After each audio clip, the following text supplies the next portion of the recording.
नमस्कार बच्चों, स्वागत है साइंस हरियाणा यूट्यूब चैनल खास हरियाणा बोर्ड के स्टूडेंट्स के लिए। क्लास +1 फिज़िक्स का चैप्टर 1 चल रहा है। अभी तक हमने जो स्टडी कर लिया है, फिजिकल क्वांटिटी क्या होती है और x = NU, न्यूमेरिकल वैल्यू और यूनिट। हमने पता कर लिया fundamental and derived unit. Fundamental unit वो यूनिट जो किसी और फिजिकल क्वांटिटी से मिलके नहीं बने। 7 हैं बच्चों फंडामेंटल यूनिट। डस्टर रह गया बच्चों। और डिराइव्ड यूनिट बहुत सारे हैं, फंडामेंटल तो केवल 7 हैं। फिर हमने डिफरेंट सिस्टम ऑफ यूनिट पढ़ा। डिराइव्ड यूनिट पढ़े, derived unit force, work, power, energy बहुत सारे हैं। सिस्टम ऑफ यूनिट पढ़े अपन। हमने डिफरेंट सिस्टम ऑफ यूनिट ढूंढे, पता लगे MKS, CGS, FPS और लास्ट में पता लगा SI system international system of unit, यानी जो अंतर्राष्ट्रीय स्तर पर वैलिड है, जहां हम चले जाएं हर जगह इसकी वैलिडिटी है। SI सिस्टम की। FPS सिस्टम UK लंदन में ज़्यादा पॉपुलर है। MKS पहले पुराने ज़माने का सिस्टम ऑफ यूनिट। तो हमें SI सिस्टम की ज़रूरत क्यों पड़ी, इसके फ़ायदे क्या हैं, इसके बारे में हम 4 पॉइंट डिस्कस करने जा रहे हैं। Advantage of SI unit. पुरानी बातें सारी रिवाइज हो गई हैं। आज ये चैप्टर ख़त्म हो जाएगा बच्चों। यूनिट तो 3 हिस्सों में बटा हुआ है, लेकिन ये चैप्टर हमारा ख़त्म हो जाएगा आज। एडवांटेज ऑफ, फ़ायदे SI सिस्टम के क्या हैं, इंटरनेशनल सिस्टम ऑफ यूनिट। तो बच्चों सबसे पहले ये है कि एवरीवेयर वैलिड है। Everywhere in world this is accepted. आप कहीं भी चले जाएं फिज़िक्स की बुक में या कहीं भी, हमको SI सिस्टम, जैसे इंग्लिश लैंग्वेज है, आप वर्ल्ड में कहीं भी चले जाएं, इंग्लिश लैंग्वेज इंटरनेशनल लैंग्वेज है, वो सबको आती है। ऐसी system international system of unit जो है हर जगह एक्सेप्टेड है। दूसरा, ये जो इंटरनेशनल सिस्टम ऑफ यूनिट है, ये कैलकुलेशन के लिए पावर ऑफ 10 में काम करता है, मल्टीपल ऑफ 10 में। जैसे किलोग्राम, 1000 ग्राम, इस तरीके से 1 किलोग्राम के अंदर 1000 ग्राम होते हैं। 1 मीटर के अंदर 100 सेंटीमीटर होते हैं। 10 की पावर में काम करता है बच्चों ये। लेकिन जो FPS सिस्टम था, पुराने कई और भी कॉमन सिस्टम्स थे, जैसे 1 फुट के अंदर 12 इंच होते हैं बच्चों। तो अगर मुझे 12 या 13 फुट के अंदर पता लगाने कितने इंच है, तो बड़ा मुश्किल आ जाएगी, 13 × 12 करना पड़ेगा। लेकिन मुझे 13 किलोग्राम के अंदर ग्राम देखने, तो 13,000 ग्राम। तो ईजी टू यूज़ है इंटरनेशनल सिस्टम ऑफ यूनिट्स, क्योंकि ये 10 की पावर में वर्क करता है। कोहेरेंट है, कोहेरेंट, इट इज़ कोहेरेंट। तीसरा पॉइंट मैं क्या डिस्कस कर रहा हूँ, it is coherent system of unit. इस कोहेरेंट का मतलब है लॉजिकल, यानी कि हर एक फिजिकल क्वांटिटी के लिए हमने एक ही यूनिट डिफाइन किया हुआ है। जैसे अगर हम जनरल बात करें एनर्जी की, एनर्जी का जूल, अर्ग, कैलोरी, कई प्रकार से हमारे पास यूनिट एग्जिस्ट करते हैं। आज भी यूज़ होता है कितने कैलोरी बर्न की, हमने बहुत यूज़ होता है कैलोरी, एनर्जी का यूनिट। लेकिन ऐसा सिस्टम कहता है ऐसे नहीं चलेगा, आपको एक फिजिकल क्वांटिटी के लिए एक ही यूनिट रखना होगा, और वर्क को हम, एनर्जी को हम हमेशा जूल में ही व्यक्त करते हैं, एक्सप्रेस करते हैं SI सिस्टम के अंदर। चौथा और आखिरी पॉइंट, ये रेशनल है बच्चों। रेशनल यानी कि इसके पीछे रीज़न है हर चीज़ के पीछे कि 1 किलोग्राम क्या चीज़ है, 1 मीटर क्या चीज़ है, हमने उनको डिफाइन कर रखा है। अब जैसे बात करें 1 फुट, 1 फुट यानी 1 पैर या 1 बिलांत, हम आम भाषा में बोलते हैं। ये बिलांत किसी का बड़ी भी हो सकती है, किसी की छोटा साइज हो सकता है, तो ये हर जगह वैलिडिटी तो है नहीं इसकी। 1 फुट की, 1 बिलांत की या 1 गज कह दें भी हम, ये 10 मैंने कर दिया जी। तो इसलिए जो सिस्टम इंटरनेशनल है इस तरीके रेशनल तार्किक तरीके से काम करते भी 1 मीटर है क्या चीज़, उसकी डेफिनेशन होनी चाहिए जो जिसके ऊपर टेम्परेचर का प्रभाव ना पड़े, ना प्रेशर का प्रभाव पड़े, जहाँ हम जाएं वहाँ 1 मीटर ही रहना चाहिए। तो ये रेशनल सिस्टम ऑफ यूनिट है, इसके पीछे तर्क हैं, बिना तर्क के, बिना किसी रीज़न के नहीं उसको चूज़ कर रखा हमने किसी भी सिस्टम ऑफ यूनिट को। तो कई बार 2 नंबर में आ जाता है, कुछ ज़्यादा इंपॉर्टेंट नहीं, लेकिन as a physics student, as a science student हमें इंटरनेशनल सिस्टम ऑफ यूनिट क्यों अपनाया गया, कारण पता होना चाहिए। दोबारा एक बार फिर से रिवाइज करवा देता हूँ। 4 पॉइंट हैं, ये हर जगह एक्सेप्टेड है वर्ल्ड के अंदर, 10 की पावर्स में काम करता है, हर एक फिजिकल क्वांटिटी के लिए एक ही यूनिट असाइन किया हुआ है। जैसे टेम्परेचर है केल्विन, फारेनहाइट, सेल्सियस, बहुत सारे यूनिट हैं, लेकिन एसआई सिस्टम कहता है कि टेम्परेचर को सिर्फ केल्विन में ही एक्सप्रेस करना है। ये रेशनल है। रेशनल का मतलब कि हर एक फिजिकल क्वांटिटी के लिए हमने लॉजिक कि 1 मीटर है क्या चीज़, हमें लॉजिकली डिफाइन किया हुआ है एक चीज़ को। तो एडवांटेज ऑफ एसआई सिस्टम करने के बाद हमारे पास कुछ बेसिक डेफिनेशंस हैं, सम इम्पोर्टेंट डेफिनेशन रह गई हैं इस चैप्टर के अंदर। 1 मीटर क्या चीज़ है, मीटर की डेफिनेशन एसआई सिस्टम के अकॉर्डिंग क्या है 1 मीटर। तो 1 मीटर क्या है बच्चों, लाइट के द्वारा 1 सेकंड में जितना 1 सेकंड के 3 लाखवें हिस्से के अंदर जो डिस्टेंस ट्रैवल किया जाता है, 1 सेकंड के इतने हिस्से में जितना डिस्टेंस लाइट ट्रैवल करती है दैट इज़ 1 मीटर। क्योंकि लाइट की इन वैक्यूम के अंदर जो लाइट की स्पीड है that is fixed. So 1 metre क्या है, लाइट के द्वारा वैक्यूम के अंदर 1 सेकंड के इतने हिस्से में ट्रैवल किया गया डिस्टेंस। अब इस चीज़ पर ये ना तो पृथ्वी ग्रह ब्रह्मांड में कहीं मर्जी चले जाएं, इस पे ना तो दबाव का, ना तापमान का, किसी चीज़ का प्रभाव नहीं पड़ेगा, ना ये समय के साथ चेंज होगा। इसलिए ऐसे यूनिट इस तरीके से डिफाइन किया जाता है कि वो फिक्स रहे, चाहे हम कहीं मर्जी चले जाएं। याद करने की कोई ख़ास ज़रूरत नहीं है, समझना ज़्यादा ज़रूरी है कि भाई है क्या चीज़ 1 मीटर। 1 सेकंड का सिस्टम इंटरनेशनल कहता है कि एक सीजियम क्लॉक की बात करते हैं हम। सीजियम 133 एटम के 2 एनर्जी लेवल्स हैं, उनके नेम भी हैं। तो वहाँ से नीचे आने में जितना टाइम लगता है किसी इलेक्ट्रॉन को, उसका 91, 92, 631, 770 मुझे याद हुआ पड़ा है का जो हम मल्टीपल करेंगे दैट इज़ 1 सेकेंड। दोबारा बताता हूँ इत्मीनान से, ऐसा अजीब सी डेफिनेशन क्यों चूज़ की गई है, क्योंकि ये लॉजिकल है, टाइम के साथ चेंज नहीं होगी, प्रेशर एक्सटर्नल कंडीशन के साथ चेंज नहीं होती। सीजियम क्लॉक बोलते हैं बच्चों इसको।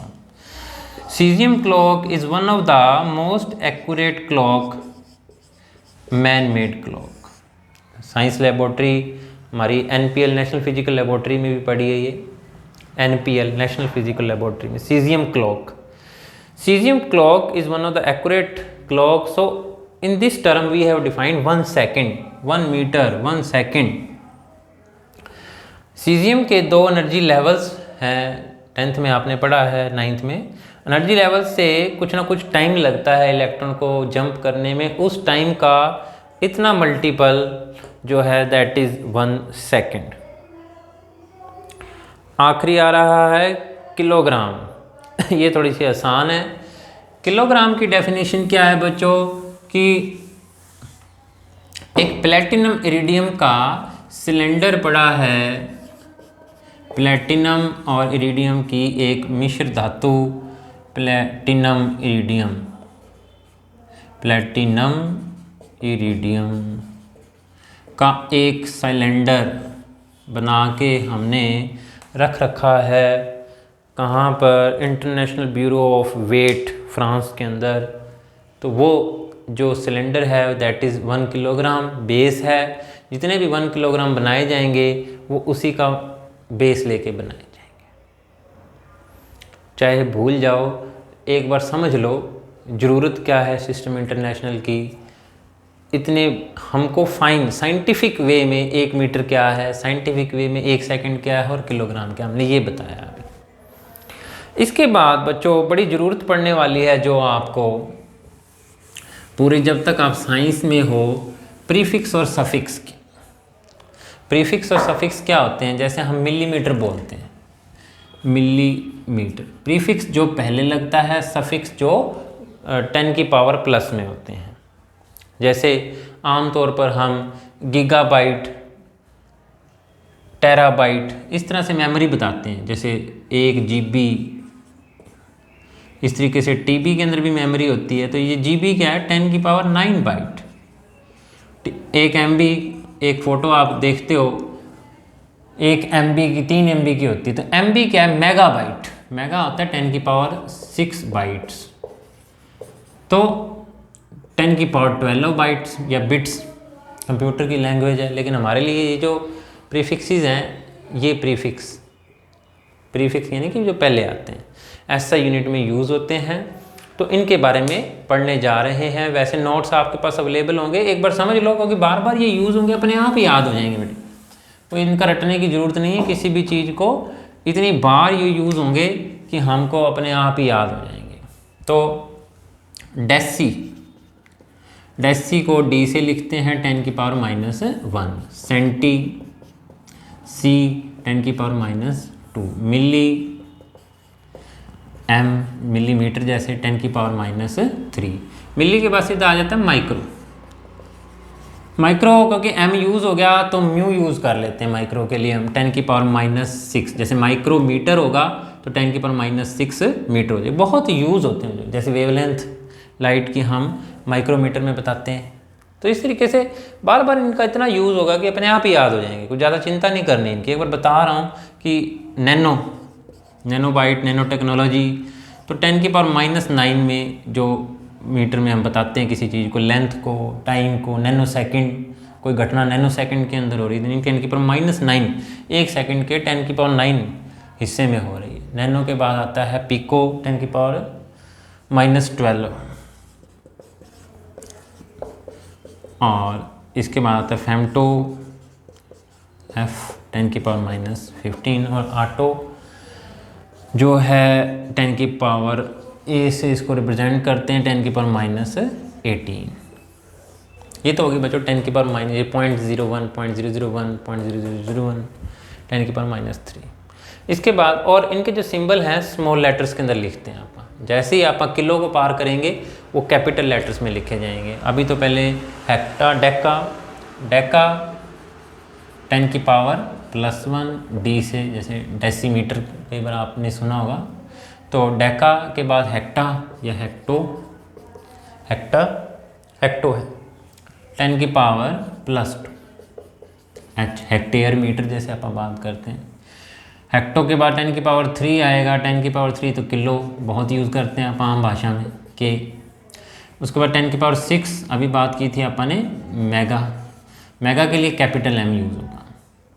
मेगा के बाद आ जाता है गीगा 10 की पावर 9, और इसका सिंबल है GB यानी 10 की पावर 9 बाइट्स। टेरा जो है दैट इज़ 10 की पावर +12। TB के अंदर मेमोरी होती है लैपटॉप वगैरह की। TB के बाद अब गीगा, टेरा के बाद पीटा, गीगा हो गया, टेरा हो गया, पीटा और एक्सा। पीटा 10 की पावर 15, ये बहुत कम यूज़ होंगे बेटे। एक्सा 10 की पावर 18, और कैपिटल E से इनका सिंबल बन जाएगा। किलो के आगे सारे सिंबल आप कैपिटल में लिखते हैं, किलो तक deci, centi, milli, micro, nano, pico, femto, atto. Notes मिल जाएंगे बच्चों डिस्क्रिप्शन बॉक्स में, आज सुबह भी मैंने कई ग्रुप्स में शेयर किए हैं। और टेस्ट इनका 1-2 दिन में या कल इनका टेस्ट भी लेंगे, आपको 4-5 क्वेश्चन देंगे आपको बच्चों। मुझे लग रहा है बच्चों एक लेक्चर और मुझे लगाना पड़ेगा, टाइम देख लेते हैं कितना हो चुका है। 10 मिनट अगर हुए हैं तो 5-7 मिनट और लगा, 15 मिनट का लेक्चर हो चुका है बच्चों। दरअसल 5-7 मिनट 5-7 डेफिनेशंस और हमको करने वाली हैं, आगे काम आएंगी। जो 3 ही डेफिनेशन है, करवा देता हूँ। एक तो है लाइट ईयर। लाइट ईयर क्या होता है कि लाइट एक साल में जितना डिस्टेंस ट्रेवल करती है, LY से इसका सिंबल लिखते हैं आप बच्चों। It is the distance travelled by light in 1 year. एक साल के अंदर प्रकाश द्वारा तय की गई दूरी। It is the distance travelled by light in 1 year. एक साल में, 1 सेकंड में कितना ट्रेवल करती है light in 1 second? 3 × 10⁸ metre, 3 lakh kilometre एक सेकंड के अंदर लाइट ट्रैवल कर जाती है बच्चों। सन से हमारे तक लाइट पहुंचने में 8.2 मिनट लगते हैं।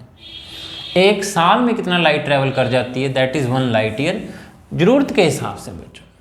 दरअसल क्या होता है कि एस्ट्रोनॉमिकल जो चांद सितारों की दूरी बतानी है, बहुत दूर स्टार्स हैं, गैलेक्सीज़ हैं, तो उनको मीटर किलोमीटर में भी हम व्यक्त नहीं कर पाते, बहुत मुश्किल हो जाएगा। तो जैसे हमारा नियरेस्ट स्टार है वो 4.2 लाइट ईयर दूर है। तो हम ज़रूरत के हिसाब से बहुत सारे यूनिट जो कि SI सिस्टम में नहीं है डिज़ाइन करते हैं ताकि हमें कंसेप्ट को समझने में आसानी हो सके। तो लाइट ईयर भी ऐसा ही है। तो 3 × 10⁸ को हमें एक साल में कितने सेकंड होते हैं? 365 तो दिन, एक दिन में 24 घंटे, एक घंटे में 60 मिनट और 60 सेकंड। तो ये आ जाएगा 9.46 × 10⁻15 मीटर मल्टीप्लाई करके बच्चों। ये है एक लाइट ईयर, एक लाइट के द्वारा एक साल में तय की गई दूरी। इसी तरीके से एक एस्ट्रोनॉमिकल यूनिट है। एस्ट्रोनॉमिकल यूनिट AU है बच्चों अर्थ और सन।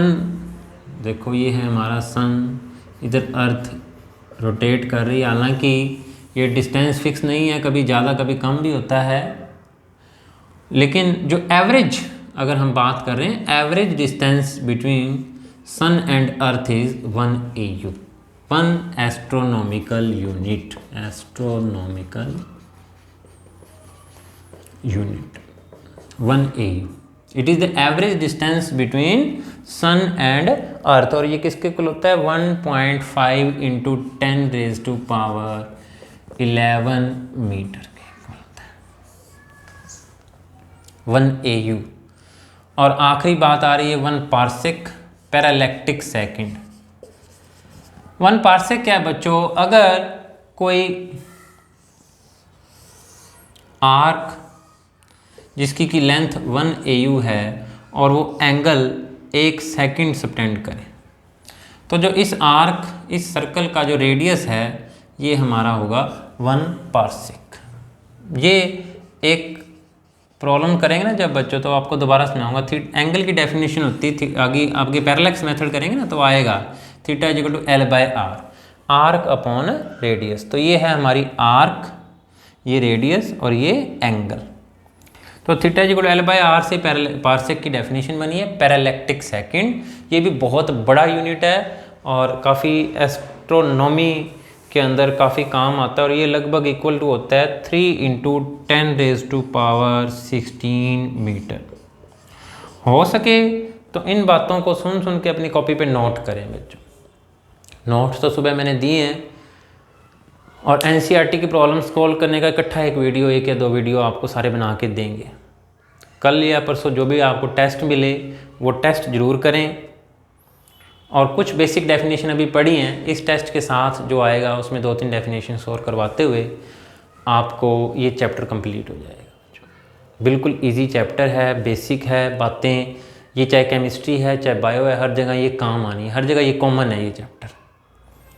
सिग्निफिकेंट फिगर वो सारे केमिस्ट्री में भी आते हैं तो वो उनके बारे में चर्चा करनी है। डायमेंशन, 2 टॉपिक रह गए हैं फर्स्ट यूनिट के, एरर्स और सिग्निफिकेंट फिगर और डायमेंशन एनालिसिस। 4 या 5 लेक्चर लगेंगे उनके। तो जुड़े रहें बच्चे, टेस्ट वगैरह करें, न्यूमेरिकल प्रॉब्लम करें। आपको सोल्व्ड न्यूमेरिकल प्रॉब्लम के वीडियोस भी मिलेंगे अभी, और चैनल को सब्सक्राइब कर लें।